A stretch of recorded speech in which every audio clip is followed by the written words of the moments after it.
Annual Los Angeles Religious Education Congress. Jerry Escher with Debbie Georgiani. Okay, this is the time of year where I get overwhelmed, Jerry, because I see all the religious and the priests walking by. And so it's probably part of my nature that I just get distracted because I always want to say, hi, Father, hi, sister. You know, do you feel the same way? Yeah, well, everybody's so friendly, and it is just a wonderful crowd here. They expect about 40,000 people over the course of the weekend. For those who don't know what the Congress is, it is it's an annual gathering to highlight religious education. That's right. And, Debbie, they have talks and presenters and music for young people, and we're on the exhibit floor where I would guess there are hundreds of exhibits here, including EWTN. Yeah, absolutely. And it's great for the religious education leaders in the different dioceses to come and get the necessary resources so they can start their year off right and really form the young minds in the faith. But, Jerry, we're sitting underneath the I guess you would call it the circular chandelier, and it has Mother Angelica's beautiful face on it, and you can see the EWTN booth all the way from the parking lot. I love that. Yeah, it really is prominently displayed, and we thank God for the opportunity to be here. And we thank you, our listeners. Thanks to the show team. Rich Jesse, our producer, Jeff Burson, who does social media, Matt Gabensky, who screens your calls.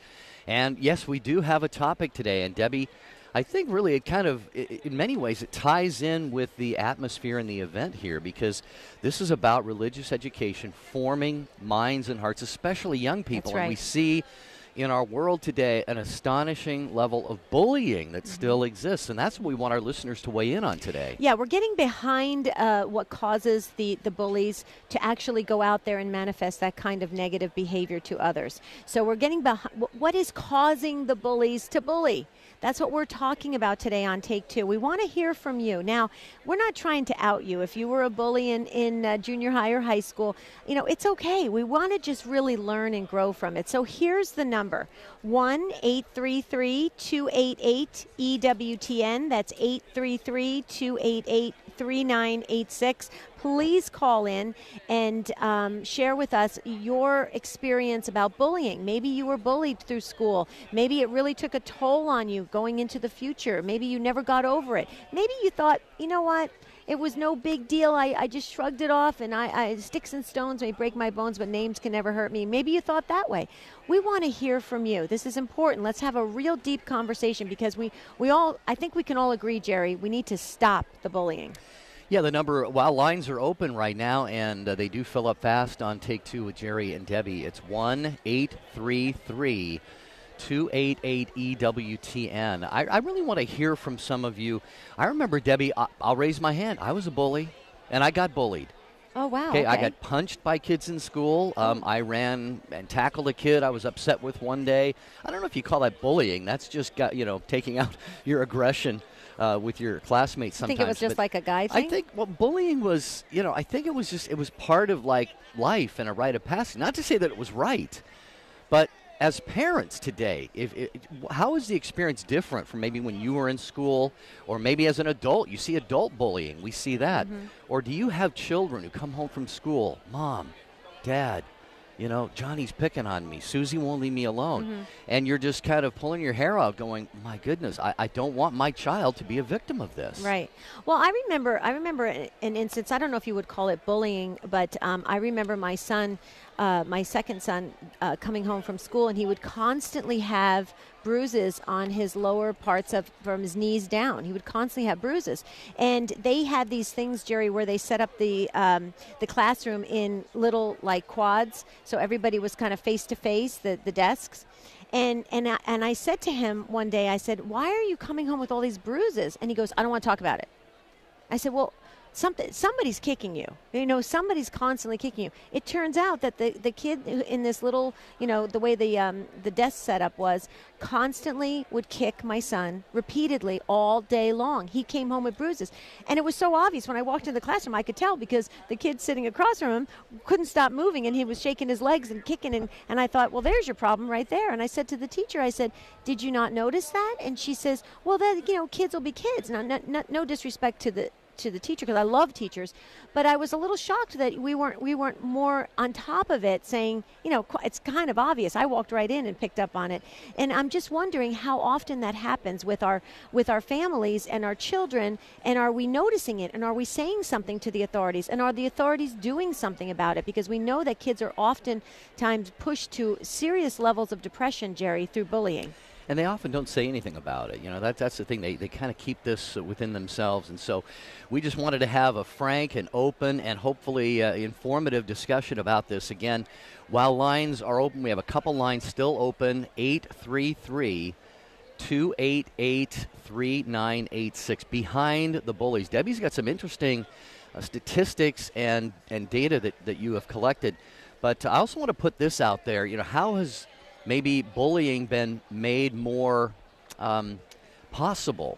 How has it maybe become more widespread because of technology? Oh, okay. We have social media. How many of our young people have been cyberbullied? Which, Debbie, that was not around when you and I were in school.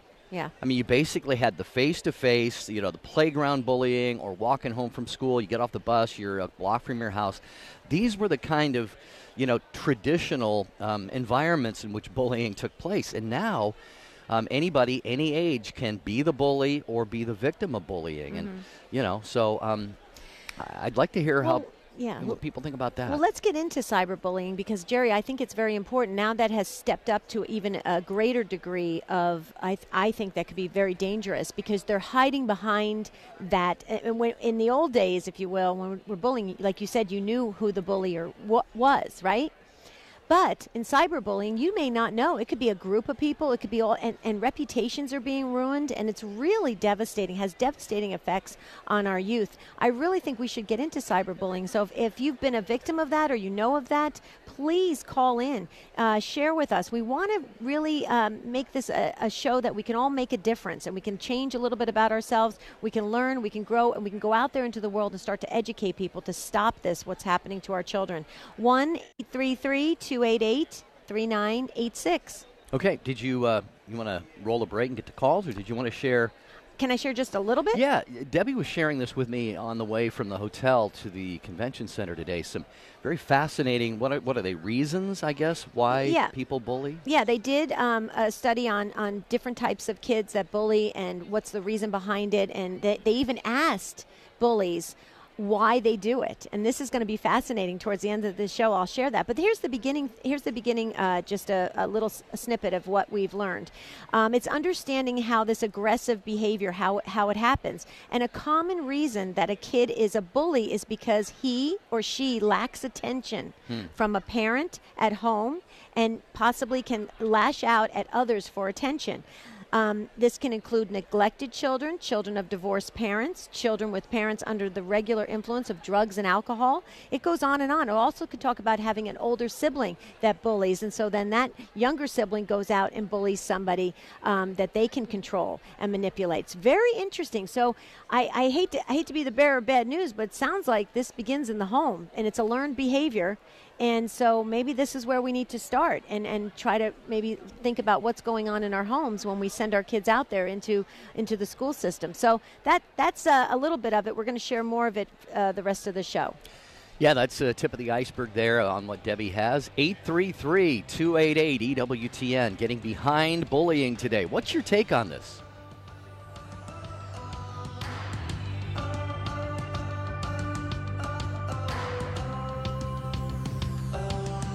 You're listening to Take Two with Jerry and Debbie, broadcasting live from the 2018 Los Angeles Religious Education Conference on EWTN Radio.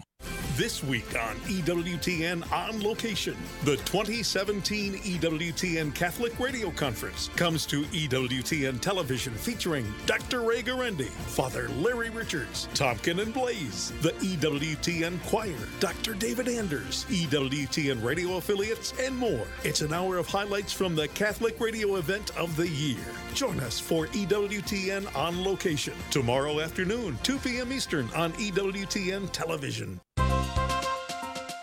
The eyes have it, but unfortunately, when it comes to technology, not in a good way. I'm Teresa Tamia with another Media Minute here on EWTN. Are you on your computer or smartphone a great deal, noticing things such as dry eyes and blurred vision? You may be suffering from digital eye strain. Dr. Jean Marie Davis at Alcon US Vision Care, which did a survey on this recently, says some time away from those electronics could solve the problem. This could be a full break, whether it's a full afternoon that you walk away from all your devices or a full weekend, but it's essentially just taking some specific intentional time away from your technology. The survey finding that 51% of U.S. respondents spending more than 4 hours per day watching TV and that 15% use their smartphone for 8 hours or more a day. It indicated that even regular weekly use of a device can be a problem for some people. I'm Teresa Tomeo with another Media Minute here on EWTN. Take Two with Jerry and Debbie is live from the 2018 Los Angeles Religious Education Conference on EWTN Radio. Yes, we are live here on the convention floor, and I just found out from Tom Price. He knows everything. He's so brilliant. Tom just said that this is the largest gathering, Jerry, of U.S. Catholics. Can you believe it? Of Catholics in the U.S. I can't believe it. Largest gathering. Oh, I could easily believe it when we arrived in traffic this morning. Oh, I know. Yeah, you waited in line for a parking spot. Do you have to go to confession after the line on the track? Actually, I don't. I was patient this morning. You were patient. Yeah. I saw you praying. I said, "Hail Mary, full of grace, help us find a parking place." And she helped us. And she did, yeah. Well, we got a lot of calls to get to. do. Debbie has more information that her research has uncovered on this, but we're getting behind bullying today. You know, it's astonishing today, Debbie. Our schools are just so embracing of tolerance and diversity and, you know, not judging anybody and teaching kids all of these values and so forth, which are all great, and yet we still have things like bullying going on, cyberbullying, actual physical bullying, and it happens among adults too. So Yes. we want to hear your take on this today. 833-288-EWTN. Okay, Eddie's been waiting so patiently and is first up in Erie, Pennsylvania on the Station of the Cross. Hi, Eddie. Welcome to Take Two with Jerry and Debbie. Hi, Debbie. How are you? Good. How are you? Good, good. Hi, Jerry. How are you? Great, Eddie. Good to have you with us. When I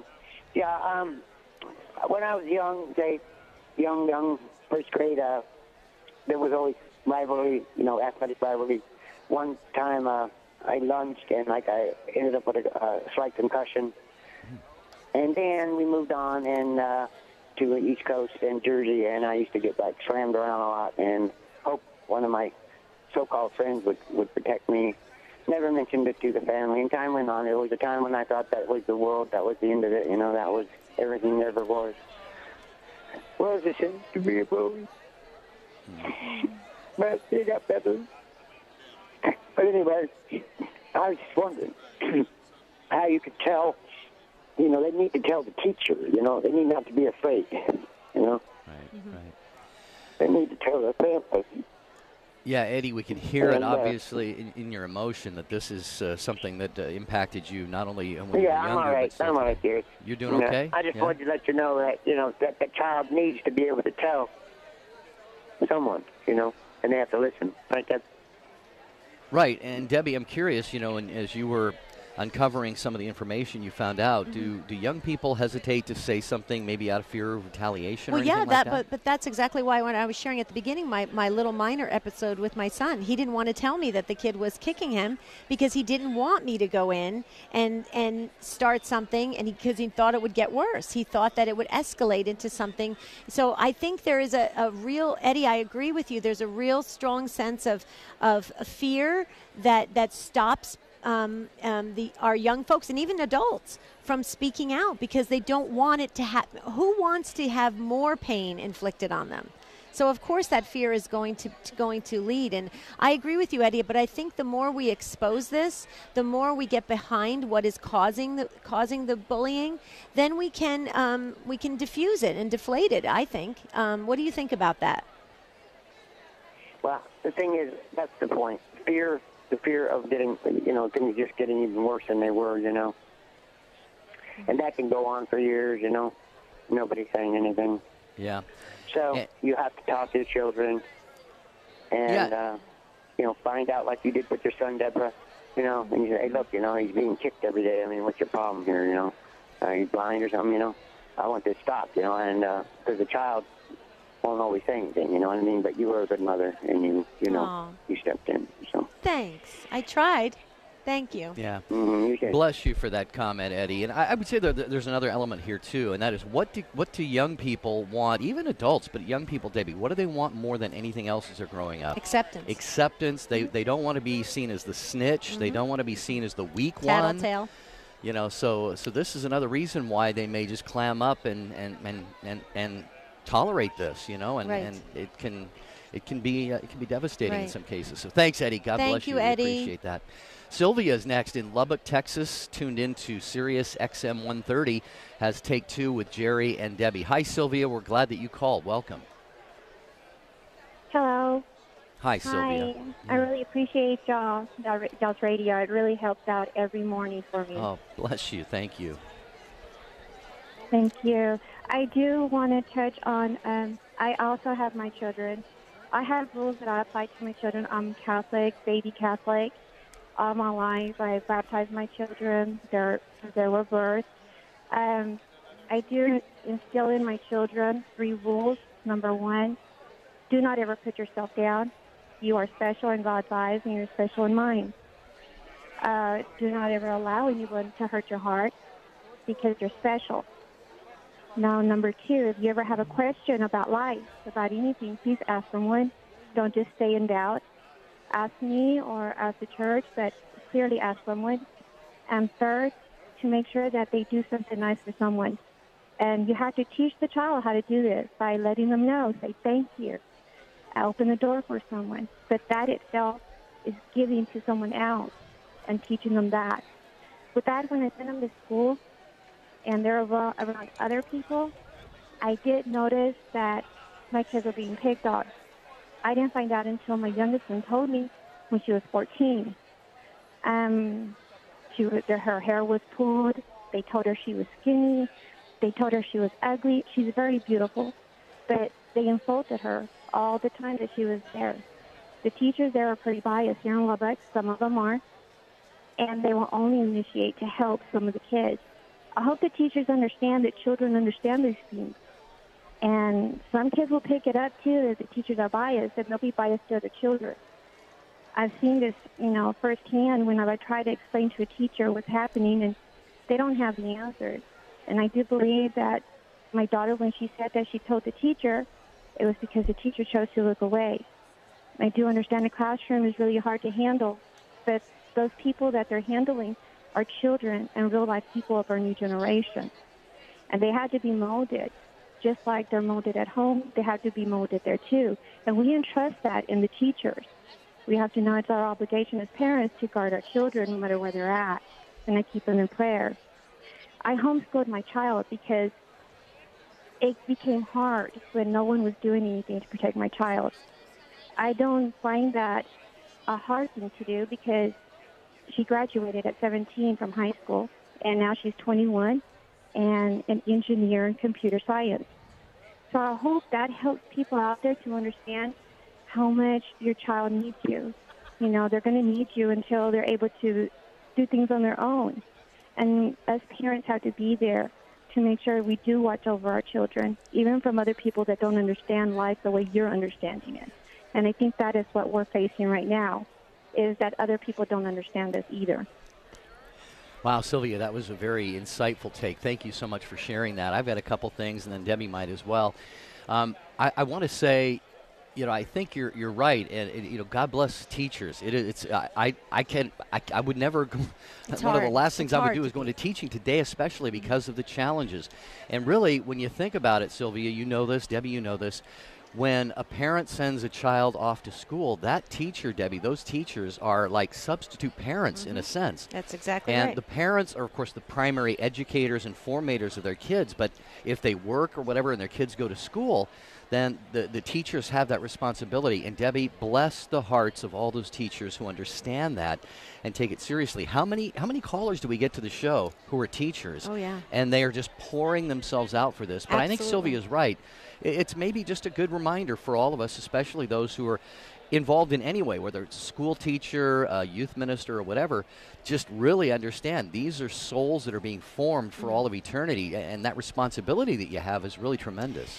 It is, and I think it's bullying can be overwhelming because it's happening subtly and it's also overtly happening, and then now you have cyberbullying. And so, Sylvia, it's a difficult thing, but what you instilled in your children, I wrote down the 3 things that you instilled in your children, and I think that just it helps because it gives them that foundation, something to go back to, something to grasp onto when they go out into the world and they know how to survive the world. I mean, kids can be brutal to one another. They really can. And it broke my heart when you said that the first thing they did is that they attacked your daughter's looks. That's what all bullies do. They attack the looks. I was attacked. I was made fun of because I had curly dark hair, and they would make fun of me and all. I mean, that's the first thing that bullies do is attack the physical.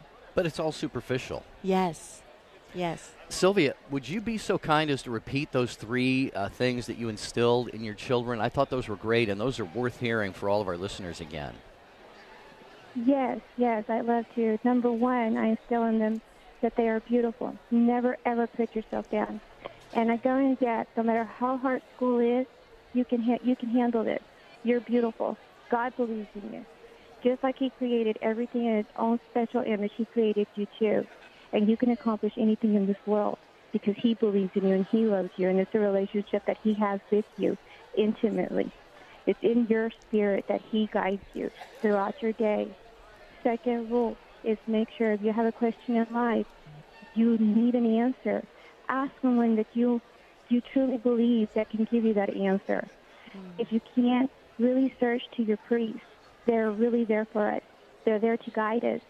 They are first call, for us to go and get help and guidance. Third one, always make sure that you do something good for somebody. Say good morning. Say I love you. Say I'll see you. Pick something up. Close the door. Something nice and simple. You teach the child now. Go do something big and great later on as they get older. So those are the 3 things that I instill in my children because I love them and believe in them. They're a gift to me. You can tell you love them. You're a great mom, and we just want to thank you again for repeating them for everybody to hear. And I hope others have written them down like we did and can start using them in our homes. Thank you, Sylvia. God bless you.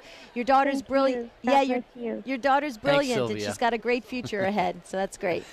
833-288-EWTN. Talking about a difficult topic today, bullying, trying to get behind the bullies. Debbie has some more data that she has uncovered, but we want to certainly get to your calls as well.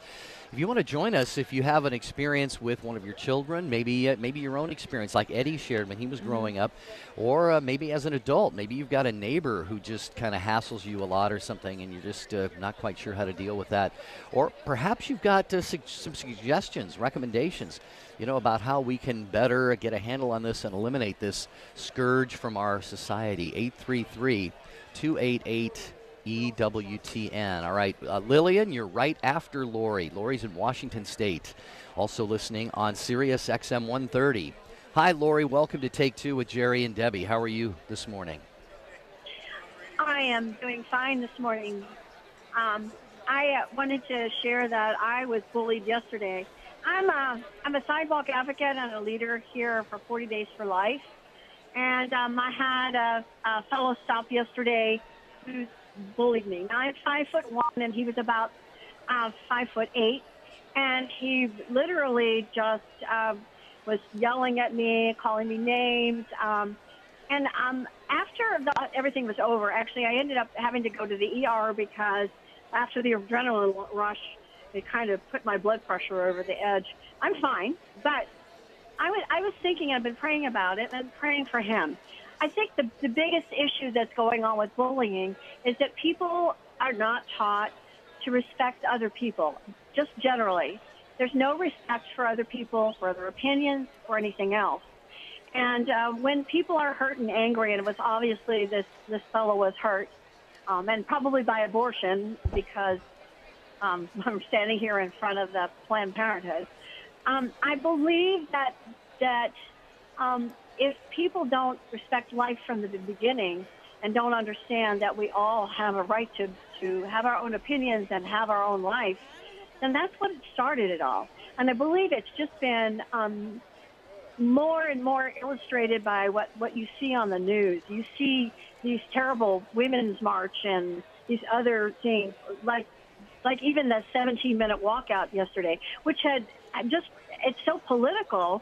Instead of caring about what happened, people, I mean, it seems like we are being bullied into that. Not only that, but Christianity itself seems to be hugely attacked, and that's what this fellow was doing. He was attacking my faith. Well, Lori, hold that thought right there, because you're raising something that, I mean, we talk about this being a problem for young people, Debbie. It's a problem for big people, too, and we'll continue with Lori in just a minute from the L.A. Religious Ed Congress. There's more Take Two with Jerry and Debbie, live from the 2018 Los Angeles Religious Education Conference on EWTN Radio. This is a Lenten Journey with Timothy Cardinal Dolan on EWTN Radio. We adore thee, O Christ, and we praise thee, because by thy holy cross thou hast redeemed the world. We're at another one of those sacred Fridays during the Lenten season, everybody. Listen to the beautiful remarks in the Book of Wisdom in our first reading for this Friday of the fourth week of Lent at Mass. They knew not the hidden counsels of God. They knew not the hidden counsels of God. God always has a secret plan for us. It might take a while, but God's ways are always vindicated. God will always have the last word.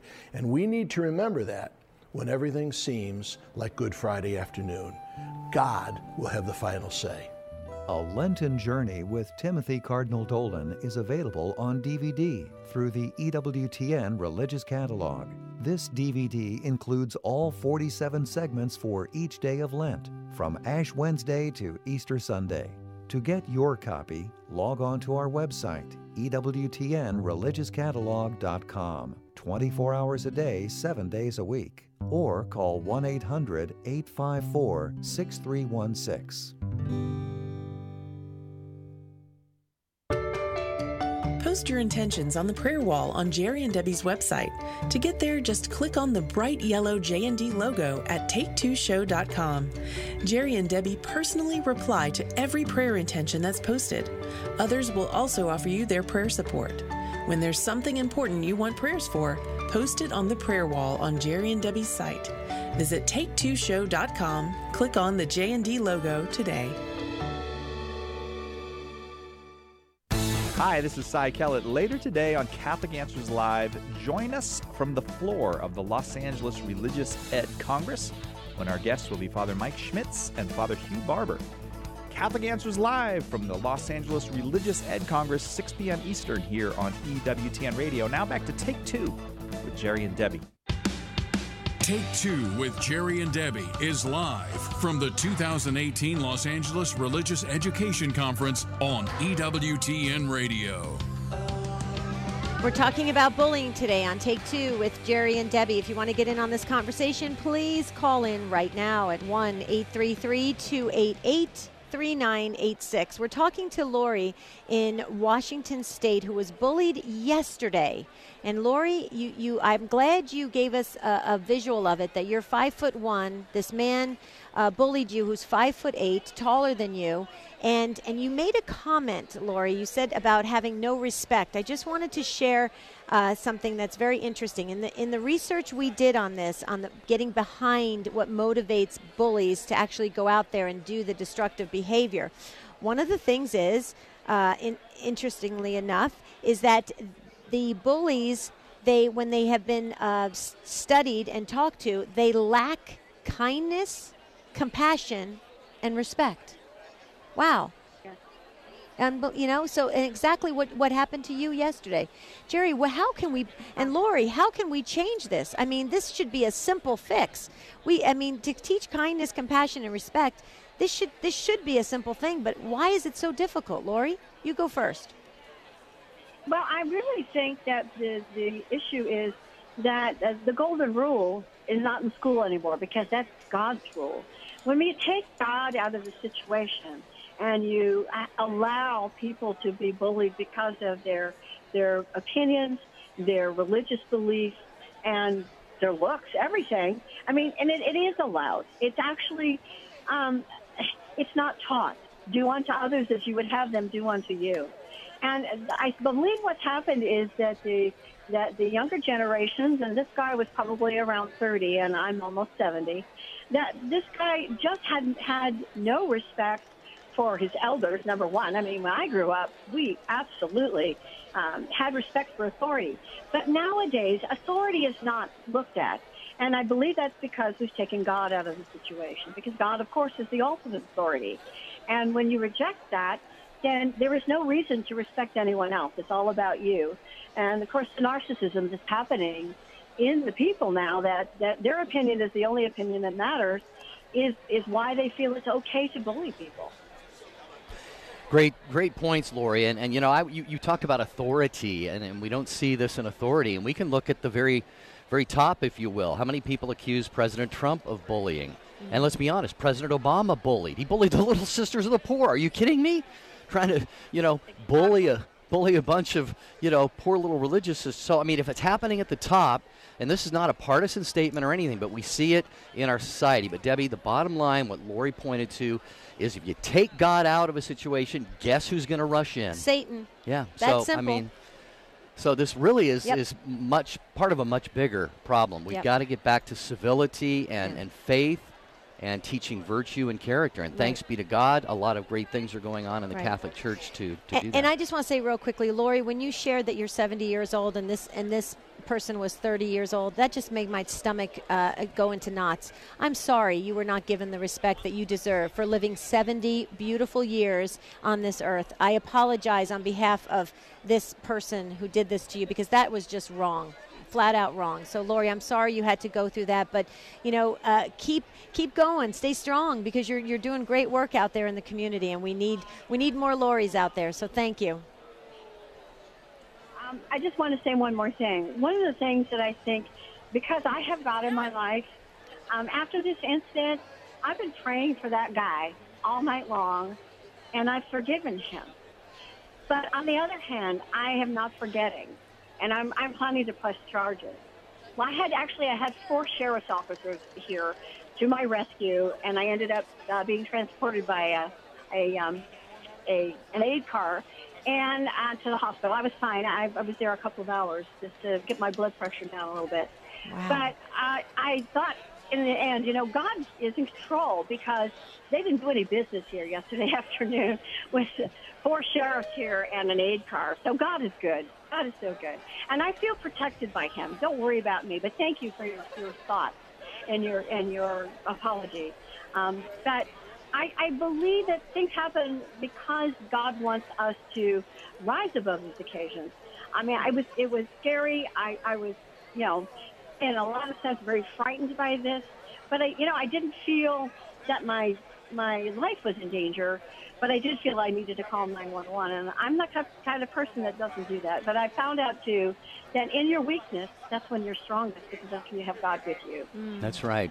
And, Lori, in your weakness and God's strength, you were inspired to pray for this young man. And we'll do that, too. Yeah, Let's ask I'll the pray whole for Take him. Two family. Sure. This is a soul created in the image and likeness of God, whom God loves unconditionally. And there is great hope for everyone. He's just got maybe a few little issues that are causing this kind of behavior, but you know what? That can be turned around by the grace of God. And Lori, your prayers are going to be very powerful Absolutely. in that. So thank you, Lori. God bless you. We're glad that you are well. Okay, next up is Lillian in Florida, listening on the iCatholic radio app. Hi, Lillian. Thanks for waiting so patiently, and welcome to Take Two with Jerry and Debbie. No, thank you for having me. So my situation, my son is pretty young. He's 5. In the class that he's in, he's the oldest. So a lot of them are 4-year-olds. And my question is, so with children that young, most recently, it's only been for about a couple weeks now, a friend of his is the one that's bullying him. And so he'll apologize and they'll be friends again. But it just continues. And it's gotten to the point where my son will defend him. He won't tell me what's going on. And even when the teacher asks and she sees it, she'll say, no, he didn't do that. Mm-hmm. So how do I help my son, and how do we handle those kind of situations where it does seem like bullying, but even the school itself is telling me, there's not really a problem here because they're still friends and they're doing it out of, playing. But it's kicking and pinching and kissing on the, trying to kiss my son on the mouth and pushing him down. And my son will, he even made him a card saying, you did good today. I'm so proud of you because you weren't mean to me today. And so my heart is like, I don't even know what to say to him or the school. So do you guys have any advice? Lillian, I actually, this is just, I raised kids. I'm a grandmother now. I was a religious education coordinator for over 25 years. So I saw this on a continual basis. I will tell you, I'm very, very completely very hard-lined about this, and I'll tell you why I say this. I think that if you are getting signals of this now, it could potentially only get worse because it snowballs. And so I'm always a firm believer nip it right at the beginning. Stop it right now. So here's what I did when things like this happened in my religious education classes or at home or in the community is I went right to the parents. And I just let them know right up front. And I would tell the parents all the time, I would say, listen, I'm just going to let you know this. This kid likes your son, and it seems like they have a great relationship. But I noticed that the chemistry between them is a little odd. The pinching, the kicking, the this, the that. It's just a little off. And I would just say, and parents would come back to me and say, I didn't even know that. I didn't know that was happening. And what I would say is, listen, here's the deal. If you want these kids to remain friends, then let's work together and help them remain friends. If you go and just, punish your child or discipline your child, that's going to make him just act out more to this other kid. So it's not going to help their friendship. It's going to ruin their friendship. And a lot of parents, I will tell you, parents want to work together. We want to help each other parent. And I don't know if that's even an option for you, Lillian, but have you thought about talking to the other parent? I spoke to the school yesterday and I asked, if it would be okay. I already, know her outside of school, so I didn't want to contact her without mentioning it to them. But she actually ended up, messaging me yesterday, and we potentially will be getting together this weekend to try to see how we can help the situation. But they're aware of it, and the child is very active, and with all the kids, my son is probably his best friend, so the actions are much stronger and more common with him. But the child himself just seems to be, they're aware of the issue is what I mean. So, but yeah, I am trying to help, sit down with the parent and try to see if we can help them become, better friends together and work through this. Because both of them enjoy the friendship, but my son doesn't know how to stand up for himself anymore. But Lillian, that's going to chip away at his self-esteem. See, because he's trying to make this kid, be nicer to him, like him, and even sending the card saying you weren't mean to me today. To me, I think that's problematic right there. This kid should be nice to your son no matter what. Your son should not have to reward him for not being mean. Do you see where I'm going with that, Jerry? Yeah, absolutely. And one thing I'm deriving from this, Lillian, and maybe you've thought about this, Debbie, perhaps you as well. It just shows that there could be a fine line between kids kind of just having fun with one another and bullying. It does sound like there's some crossing of lines going. Trying to kiss him on the lips and stuff like that. But at the same time, maybe the pinching or the other stuff. I mean, it could just be the other child just kind of wanting to gain attention. Yeah, the attention and the acceptance and the seeking. affirmation. So anyway, Lillian, that's about the best we can do We'll with be that. praying. Yeah, not being counselors or therapists, but Debbie with her life experience that you shared, Debbie, that was very helpful. Lillian, thank you. We'll be definitely praying for that intention. Keep us posted, Lillian. Yeah, by the way, EWTN is we're here on the exhibit floor of the Los Angeles Religious Education Congress. People wafting by in front of us here, waving. So many people pointing up at the EWTN sign saying, we love EWTN. Yeah. And coming up a little bit later on today at 2 p.m. Eastern Time, Called to Communion. Debbie, that is... I love that. That is very possibly the most popular and listened to show on EWTN radio. Oh, I know. And that's at 2 p.m. Eastern? 2 p.m. Eastern time. And then don't let me forget, Jerry, I've got to see the Catholic Answers live because Father Mike's going to be on. Yep. Yeah, that's going to be great as well. So many priests and religious. It's just amazing. The biggest gathering of Catholics in the U.S. Wow. One quick thing, Jerry, before we go back to the phones, I just wanted to share real quickly is that social bullies have a poor self-esteem and manipulate others through gossip and being mean. We're talking about this cyberbullying. So they have a poor self-esteem. We have to get to the root of it. If they have a poor self-esteem, they are apt to be bullies. So we have to really help our children, I think, to really build up and empower them to have a good, healthy sense of themselves and know that they can be confident going out into the world, because we don't want them with a low self-esteem going out there because they could potentially be bullies. Back to your calls, talking about getting behind bullying today. We're having some very, very insightful and helpful calls on Take Two with Jerry and Debbie. If you'd like to join us, 1-833-288-EWTN. North Dakota is our next stop. Doris listening to the program on Real Presence Radio. Hello, Doris. We're glad to have you with us. Welcome. Hello. My sister was bullied throughout school. Throughout the years that she was in school. And one situation happened. She was in high school, and a teacher had to leave the room, and he came back and he heard that she was getting bullied. He was so angry. He hit a table and put a hole in that table. And throughout the years that he taught, he told the story, and no other children were bullied in that classroom. But the other kid, years later, my friend came.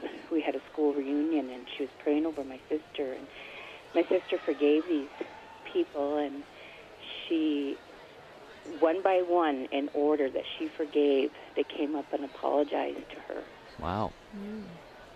What a gift. And the situation with some of these kids that do that is alcohol and abuse in the homes.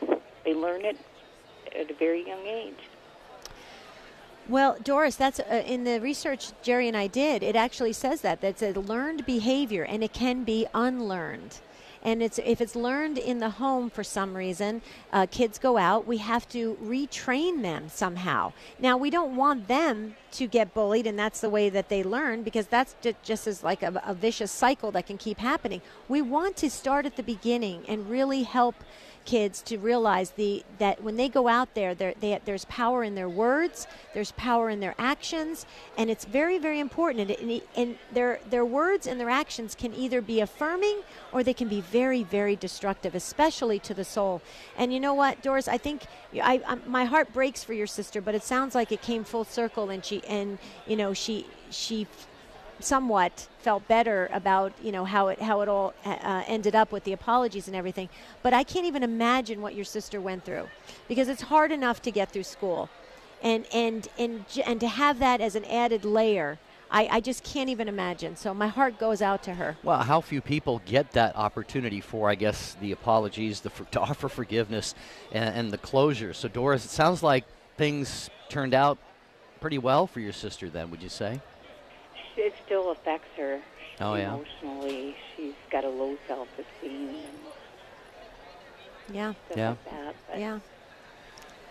Well, wow. She'll be in our prayers. Yes. And Doris, sounds like you're a great sister, and you care a lot for her. And so, definitely, everybody, let's just get the Take Two family praying for Doris' sister, and for Doris, and for Whole people, family, anybody who's been negatively impacted by this. I agree. We'll do that, Doris. Thank you so much for your call today. It really helped to shape the discussion, and we appreciate it.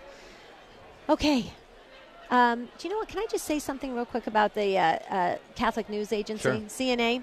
It's the only fast, reliable, and free Catholic news source. And what's really cool about it, Jerry, is it brings all the neatest blogs and stories and opinions, and it's right at our fingertips. That's what's so cool about CNA, Catholic News Agency. So for the latest in Catholic news, please visit CatholicNewsAgency.com. It's an online service from EWTN News, so you know it's going to be just a great resource for you. All right, back to your calls. Thank you all for waiting patiently. We'll make our way to as many of you as we can as we're in the final about a quarter of the broadcast today on Take Two with Jerry and Debbie. Cammie, thanks for waiting. Listening in Washington to Take Two. Hi, Cammie. Thanks for being on the line there and for joining us today. Well, thank you. Thank you for taking my call. I just want to give a message to those of us who have been bullied. Jesus loves us. He loves us, and he loves the bully. I've been bullied. Excuse me. Don't get emotional. I've been bullied most of my life. Became a Catholic. Thank you, EWTN, for your ministry, because that's what the Lord used. But when I became a Catholic, I was blessed to work in a Catholic school as a teacher. And one of the teachers just targeted me. I mean, the most beautiful teacher you'd ever see. So talented. I admired her, wanted her friendship. But, you know, we're busy. I didn't, tag along with after her. First day of school, she walks in, beautiful smile, closes my door and starts yelling at me, putting me down, turns around, walks away, and I'm just floored. And I got to teach the rest of the day. It went on for the year. I reached out to her, I prayed for her, talked to my priest, good forgiveness. You know, I wanted to forgive this situation. And I knew it would be bad for our school to have that, any animosity. So I reached out.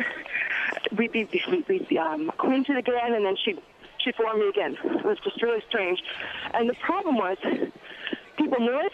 She was enabled. But she's just a beautiful woman. Very confusing situation. Come to find out, I wasn't her only target. But in the meantime, she did destroy some friendships, and eventually I left, but not because of her, but she made it easier to leave. So, anyway, I don't know what to say to that. It's just been, I do pray for her. Well, wait, let me just ask you. Yeah, let me just ask you a quick question, Cammie. You said twice she was a beautiful person. Are you saying that she was physically attractive? Because she's obviously wasn't beautiful on the inside from that action. Physically attractive, a smile that would melt anybody's heart. Okay. And so talented. So it's like, why waste your time on me? I just want to do my work and be here and make a difference for the kingdom. Right. Well, looks can be deceiving, and obviously she had a lot of her own low self-esteem, because based on what the research we've done, when bullies go out there, they have their own issues that they're trying to feed for them. There's a fix there. So she either needed attention, she either needed to overpower someone else to feel better, she either needed to put down someone else because she felt for some reason she didn't feel good enough. So I don't know what the issue is, but I will pray for her as well, because I'll tell you what, that can be really deceptive, because when you see somebody that, physically looks pleasing to the eye, you're thinking, oh, this is a person that's, seems happy and nice and cool, and then it turns out that they're really not. Their actions don't meet up with their exterior looks. I really think that can be problematic too as well, Jerry, because that keeps people, they don't know how to react. Yeah, absolutely. And as Cammie said, she's a beautiful person, and everyone's a beautiful person who just unfortunately does some unfortunate, ugly things once in a while. We all do that. Right. And like you said, it's really kind of I think maybe bullies are often trying to compensate, like you said, for their own wounds or injuries or low self-esteem or what have you. So, Cammie, bless you. We're going to pray for you. Thanks for joining us on Take Two with Jerry and Debbie. We appreciate that. Going to go to South Texas next, and Derek is listening on Guadalupe Radio to Take Two with Jerry and Debbie. Hi, Derek. Welcome to the program. Hello? Hi, Derek. You're on the air. Go for it, man. Oh, hi. Welcome. Oh, my bad. I'm sorry. This is the first time I've ever been on the radio, so. Good. But Good to have you. So, like I was was saying earlier, to be honest, a little about myself, I'm actually atheist. I don't believe in God. I was really just channel surfing, and I picked up on the bullying. Mm-hmm. But my own son, he goes through quite a bit of bullying, but just because of his he has epilepsy, so it's real hard for him to stay calm a lot. And a few mood swings here and there because of his seizures. And kids at his old school kind of, I guess, kind of grew with it and was understandable. But kids at his new school are, pretty intolerant of it. And he's been, not, for lack of a better word, assaulted, for a few of the incidences and whatnot. And I mean, I understand a lot of things are two-way streets. He can, he's got medication, but kids on the other hand, what I've seen really is that, it's such a hard, I mean, even though it's just a word, respect, it's so hard for any one person to put one definition to it, not alone, and then on top of that, teach that to every child. To others, yeah. Derek, first of all, we're getting... Derek, real quickly, we're going to get ready to close the show, but I want to just share a couple things. You said you were channel surfing, and you happened to just flip on to EWTN and hear the topic of bullying. We hope you continue to listen to the show because we really address the topics that affect all of us as parents and in our communities. And I know you stated up front that you're an atheist, and I understand that. But the things that we can offer on EWTN may speak to your heart someday. So I just wanted to present that invitation to you to continue to listen to EWTN, especially Take Two with Jerry and Debbie, because we'd love for you to call in. Again, you said it was a first-time call, and we don't want you to be a stranger. But Derek, real quickly, I just wanted to share with your son having epilepsy. I think sometimes that when you said the kids aren't accepting or tolerant, and I think it comes out of ignorance. They need to understand what your son has to go through on a daily basis. You can tap into kids' compassion. You can tap into kids' hearts if you would explain to them what it's like. And the education you can give them through your son, or have your son do it as well, and share what he has to go through. You'll reach those kids that have a deep heart. I know that because I've seen it happen. I used to encourage families to bring their kids in who had special challenges and to explain it, to actually give a whole class on it. And at the end of the class, so many kids would walk up and hug that student and say, I didn't know you had to deal with this. I didn't know you had to go through this. I don't know if that's an option, Derek, but I just wanted to put it out there. What do you think, Derek? Oh, yeah. I mean, that's absolutely great. And, that's one of the things that we've done similar things like that before. And, we're actually looking at the homeschool route here soon if, things don't kind of turn around a little bit, but... Right. Well, Derek, yeah, that might be a good option, but I'll tell you what. As you can, I'm sure imagine, we are, like you said, a religious network. We're a Catholic network. So you stated, like Debbie said, that you're an atheist. We respect that. We understand that. We welcome you right where you are. We hope that you will keep listening. You know what our belief is, and that is that there is a God, and he creates everybody for a specific purpose. He created you out of love, Derek, and you've got a wonderful, loving Father's heart. We can hear that. Absolutely. And he created your son, who is a tremendous gift to you and to the world. So, Derek, thank you so much for joining us on the program. Debbie, Merlin, and Suzette, and the others we're just not going to get to, but we're back tomorrow. We are back tomorrow. We're still broadcasting live on the conference floor, so we hope you join us. You can hear all the commotion behind us. We're going to take off our mics and go visit some of the priests and sisters that are visiting the EWTN booth. But tomorrow we're going to talk about the fallout from divorce, Jerry. It's going to be another very deep subject. Yeah, please join us for that. We hope that you will. The Doctor is in coming up next here on EWTN Radio. Thanks to Tom and Mike and Rich and Matt and Jeff and Elena and Deborah and everybody. God bless you. We pray that you have a beautiful and blessed day. Debbie and I will talk to you tomorrow.